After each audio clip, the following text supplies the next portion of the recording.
আমাদেরকে ভুল চিকিৎসার নাম করে অনেক সময় আমাদেরকে মারধর করা হয়। যে ডাক্তার পিড়াইতে হইলেই দেখা যায় যে খুব মানুষজন অ্যাড হয়ে যায় আশেপাশ থেকে। যদি কথা বলতে চাই প্রত্যেকটা 6টা দাবি নিয়ে, প্রথমত আমাদের ইন্টার্নশিপে 1 বছর করা বাধ্যতামূলক। ততক্ষণে আমাদের বয়স প্রায় অনেকের 28-30 হয়ে যায়।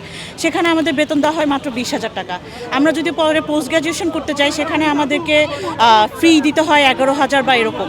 তাহলে আমাদের এটা কোন দিক দিয়ে আমাদের ডাক্তারদের জন্য এটা ন্যায় বিচার করা হলো? স্যান্ডেলিনা সো, রূপচর্চায় আভিজাত্য।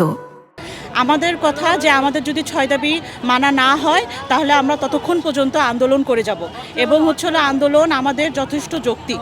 আমাদের ডাক্তারদের সবসময় কোনো না কোনো বিভিন্ন কথা বলে আমাদেরকে যখন তখন মারধর দেওয়া হয়, এটা কোন ধরনের কথা? আমরা ডাক্তাররা আমরা অনেক কষ্ট পড়াশোনা করি, ডাক্তার একটা নোবেল প্রফেশন, সেই হিসাবে আমরা সেতটুকু যৌক্তিক মর্যাদাও পাই না। আমাদেরকে ভুল চিকিৎসার নাম করে অনেক সময় আমাদেরকে মারধর করা হয়। এরপর আমাদেরকে বিসিএস এর জন্য যেটা বলা যায় যে বিসিএস এখানে আমাদের বাংলাদেশে বিশেষ করে একটি অনেক বড় সম্মানজনক পরীক্ষা। বিসিএস এর জন্য সেখানে আমাদের সবারই বয়স করে দেওয়া হয়েছে 32 বছর, যেটা ডাক্তারদের জন্য মোটেও যৌক্তিক নয়। কিছু ক্ষেত্রে দেখা যায় যে ডাক্তারের অসতর্কতা বা একটু কিছু অদক্ষতার কারণে জিনিসটা হয়ে যায়। এখন রিসেন্ট যে ইস্যুটা হয়েছে সেখানে তো ডাক্তারের কোনো ভুল নাই, কারণ ডাক্তার আগেই বলে দিচ্ছে যে রুগীর অবস্থা ক্রিটিক্যাল, তাকে এখানে চিকিৎসা দেওয়া যাবে না, বাইরে নিয়ে যেতে।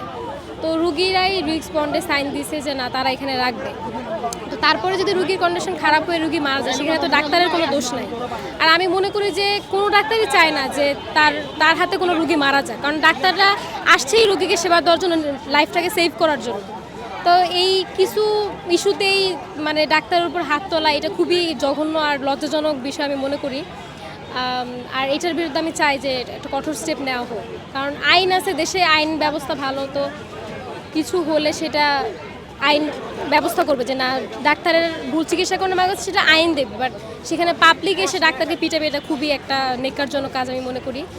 আর আমাদের দেশে দেখা যায় যে এইসব জিনিসেই মানুষ খুব কনসার্ন, যে ডাক্তার পিটাইতে হইলেই দেখা যায় যে খুব মানুষজন অ্যাড হয়ে যায় আশেপাশ থেকে। কিন্তু আমাদের দেশে যে হত্যা হইতেছে, রেপ হইতেছে, এগুলোর তো আমরা কোনো দৃষ্টান্তমূলক শাস্তি আমরা দেখতে পাচ্ছি না। আপনারাও জানেন যে কোনো ডাক্তার তো ইচ্ছা করে কোনো রোগী মেরে ফেলবে না, তাতে তার বেনিফিট কী?